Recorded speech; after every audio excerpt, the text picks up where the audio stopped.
J'ai dit, ah bon? Mais moi, je croyais que ces choses que nous vivons en Afrique, c'est-à-dire la cooptation par copinage et tout ça, n'existait que là-bas.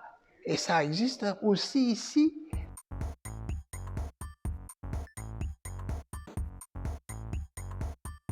Gabriel Moussanang, Moussanang c'est un nom tchadien.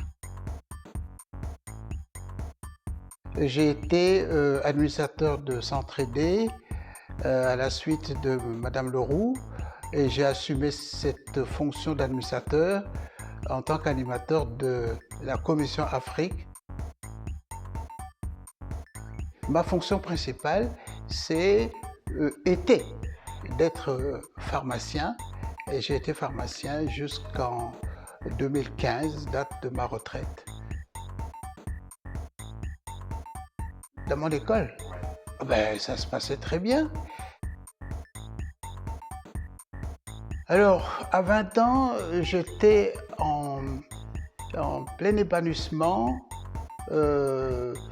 d'études terminales et qui m'ont conduit, après le bac, à l'université d'Abidjan où j'ai commencé mes études de médecine. Et ça, c'était mon point principal de rupture avec mon pays, c'est-à-dire pour aller étudier à l'étranger.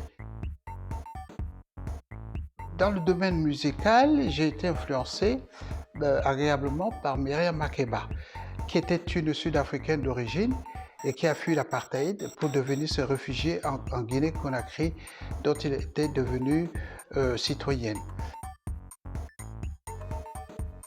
Ben, tout simplement vivre la vie que Dieu me donne de vivre. Ce que vous voudrez que les hommes fassent pour vous, de même, faites-le pour eux.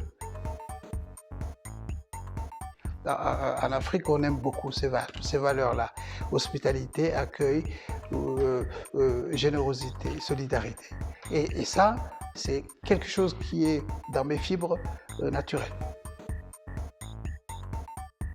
À la passation de service entre notre défunt Éric Tricot et son successeur Ben Alassou, eh bien, on nous présente que c'est le futur président.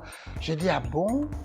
Mais moi, je croyais que ces choses que nous vivons en Afrique, c'est-à-dire la cooptation par copinage et tout ça, n'existait que là-bas. Et ça existe aussi ici. C'est la cupidité. La cupidité, c'est quelque chose que nous vivons de façon quotidienne en Afrique et en particulier au Tchad. Et la corruption est devenue une monnaie courante, une institutionnalisation d'un système donné. Je m'engagerai et je m'engage toujours sur le même fil conducteur, c'est-à-dire j'ai créé un dispensaire au Tchad, dans mon village natal, qui est en passe de devenir un hôpital de district parce que nous avons formé au sein de notre association ADIB un médecin. Et nous avons formé des cadres, infirmiers, sages-femmes, comptables, gestionnaires, etc. Et donc je voudrais aller plus loin, accompagner ce petit instrument, ce petit outil de soins infirmiers jusqu'à son âge adulte et faire en sorte qu'il devienne vraiment un lieu de rayonnement de soins thérapeutiques pour tous les patients qui se présentent, d'où qu'ils viennent.